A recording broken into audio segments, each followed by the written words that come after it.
Welcome back to it. It's Maths Masterclass with Leo. Today we are doing integration using trigonometric and hyperbolic substitution. Right? This is rule number 11. We did rule 1 up to rule 10. So now, when we have to integrate such things, right? This is where rule number 11 applies. When we have to integrate such things. So now, for you to integrate such things, you need to use or you need to substitute this. Right? You need to substitute this. Right? And then now, this is like a theorem. We are told that when we integrate such thing, when we integrate this actually, specifically this one, which is a theorem, we are going to get something like this.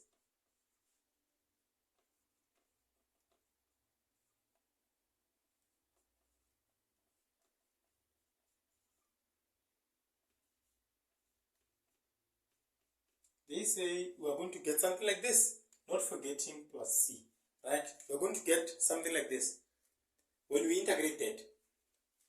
I am not sure. Let's try to prove it if we're going to get that thing indeed, right? So let's try to prove if when we integrate this, we're going to get that. Is it true or false? Now, we have this. We need to integrate this. What do we do? The first thing that we need to do, let x is equal to a sine of theta, right? When x is a sine of theta, that simply tells you dx over d theta is equals to a cos of theta, right? So now, I want to make dx the subject of the formula. I'll have dx is equals to d theta multiplied by a cos of theta, right? Now that I did that, I need to substitute these things back there. I need to substitute this dx and x where? Here. So I'll have the integral of a squared or square root of integral of square root of a squared minus, where there's x, I need to substitute this a sine of theta squared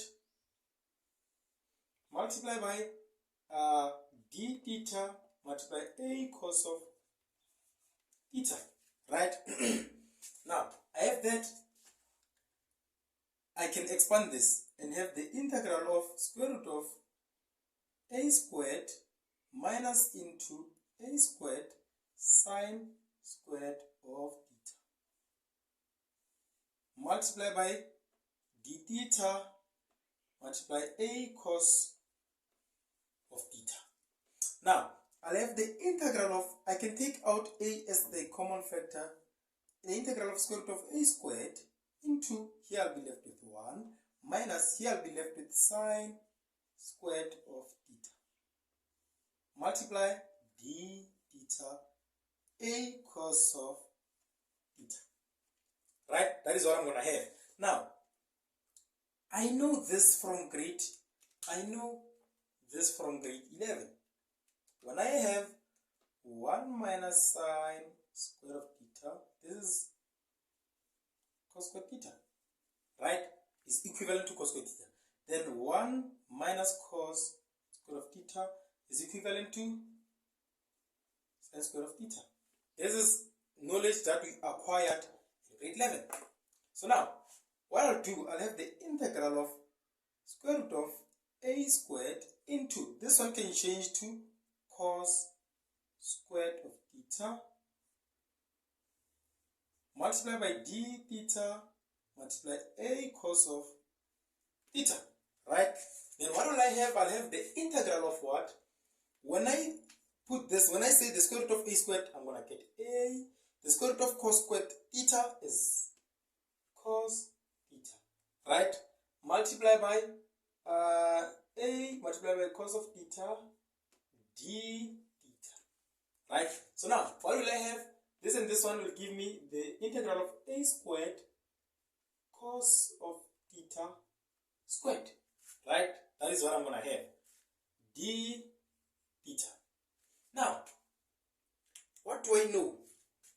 On rule number 1 and rule number 2, we did talk about when we have cases like this. Cos 2 theta. Cos 2 theta is equals to 1 minus 2 sine squared theta, and again cos 2 theta is equals to 2 cos squared theta minus 1. For me, I want to use this one. Right? For me, I want to use this one. Why? I can't use this one because I don't have sin squared theta. I'm using this one because I have cos squared theta and I want to remove cos squared theta. So what I'll have is cos 2 theta plus 1 is equals to 2 cos squared of theta. Right? Then divide by 2, this and this will cancel. I'll have cos 2 theta plus 1 over 2 is equals to cos squared of theta. Is equals to cos squared of theta.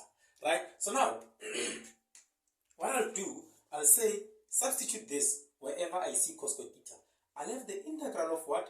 A squared cos 2 theta plus 1 over 2 d theta. Now, for me, I don't like dealing with fractions. Personally, I don't like dealing with fractions. I don't like to deal with fractions. I'll just remove the fractions. I'll remove this and then I'll have a squared over 2, the integral of what? Cos 2 theta plus 1. Not forgetting my d theta.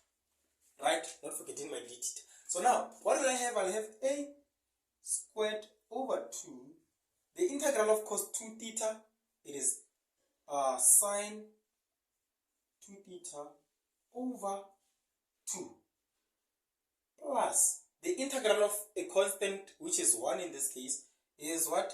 The integral of this is equals to theta. Right? Not forgetting plus c. Now, there's a knowledge that I acquired from grade. What? Grade 11. Actually, grade 12, where we dealt with something like this.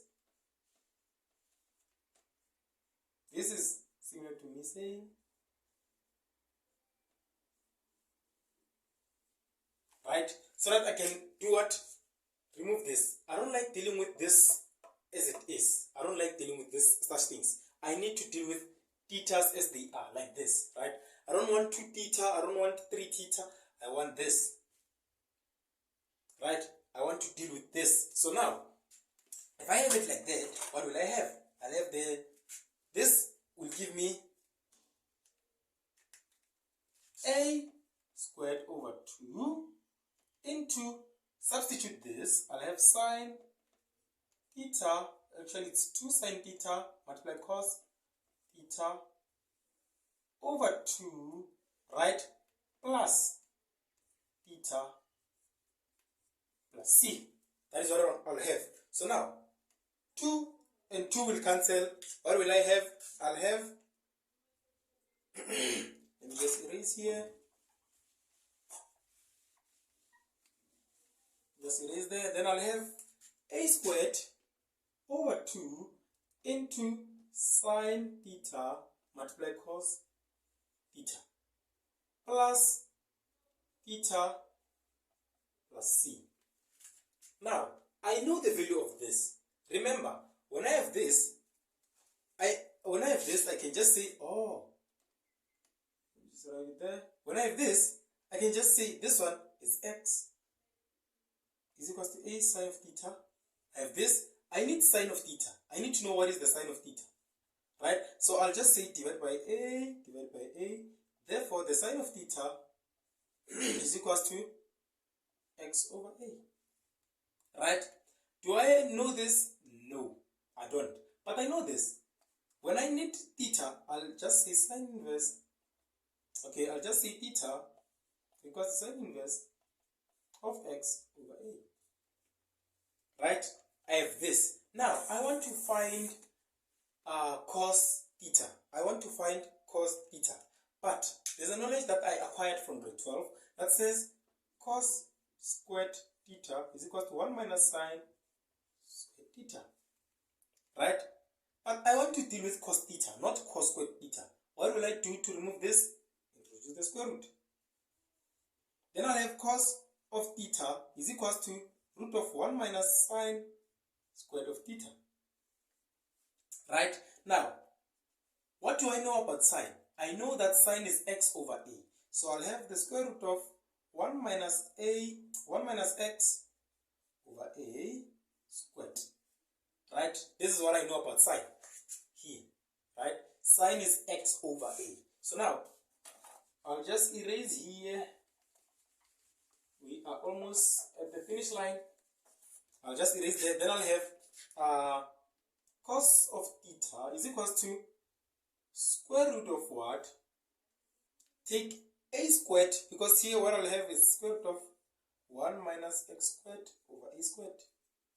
Right? Take a squared as the lowest common multiple. I'll have a squared here. 1 into a squared is a squared. A squared times 1, I'll have a squared here. A squared into a squared is 1. 1 times negative x squared, I'll have negative x squared here. Right? Then now, this one, the square root of a squared, I know it. But the square root of a squared minus x squared, I don't know it. I'll just rewrite it as it is. I'll have square root of a squared minus a squared. But this one, the square root of a squared is a. Right? So now that I have everything, I can substitute it back. Where am I substituting? Here. I'm substituting it here. I'll have a squared over 2 into sine. What is sine? Sine, we got it. This is sine theta is that, which is x over a multiplied by, what is cos? Cos, we just got it now, which is square root of a squared minus x squared over a.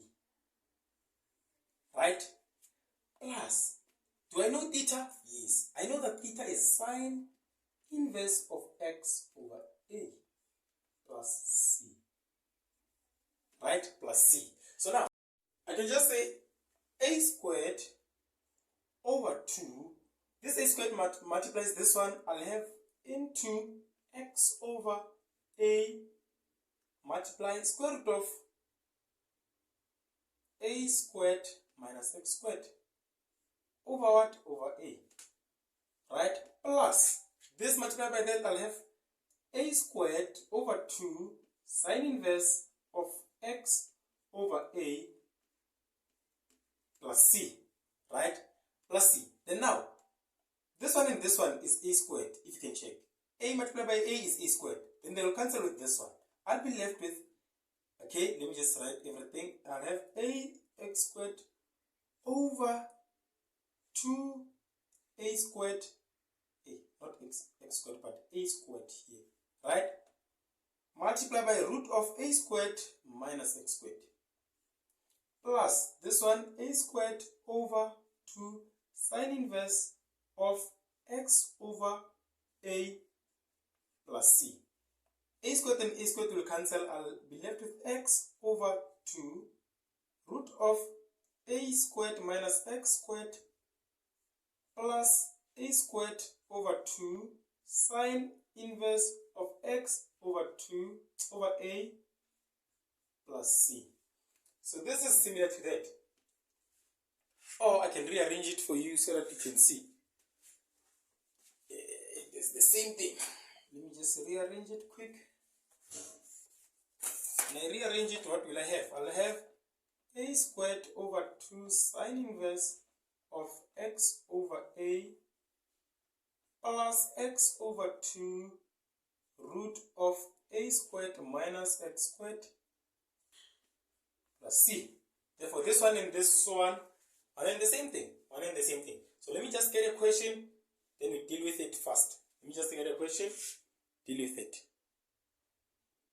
Okay, I've got a question. They say we need to integrate 16 minus x squared in terms of dx from 0 up to 4. Right? So there's no need to go all the way doing all the steps and wasting all the time. You can just come here and take that and say, since well, I've proved that this is that. Therefore, a squared in this case will represent 16. Therefore, a should be 4 when I put the square root there. Right? So now, when I have that, I can just say, when I integrate this, I can just say a squared is 16, which is this, right? A squared is 16 all over 2 sine inverse of what?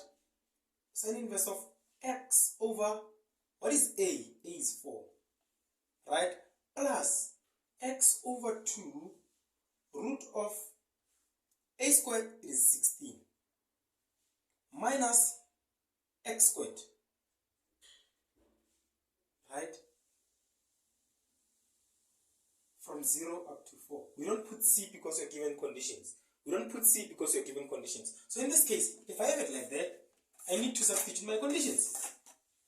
What will I have? This will give me 8 sine inverse of, what is x? X is 4. All over 4 plus x here, it is 4 over 2 square root of 16 minus 4 squared, which is also 16, right? Minus into 16, which is 8 sine inverse of 0 over 4 plus 0 over 2 root of 16 minus 0 squared, right? This one, the sine inverse of 1 is 90. 90, remember I said 90 degrees can be represented by pi over 2 because 180 degrees is equal to pi, right? 180 degrees is equal to pi, so 180 divided by 2 is similar to pi divided by 2. So in this case, this one I'll have 8 into, this one is pi over 2, right? Plus this one, 16 minus 16, it is 0. 16 minus 16 is 0 plus 0, minus into sine inverse of 0, 0, 0 multiplied by this, 0. So my solution will be 8 pi over 2, which is for pi. That is my solution. Thank you for watching. Thank you for subscribing to our channel. Please don't forget to continue sharing the content with your friends. The best you can do is share the content with your friends, guys, so that everyone may be able to get the information firsthand and pass their maths very well. Thank you so much. Tango.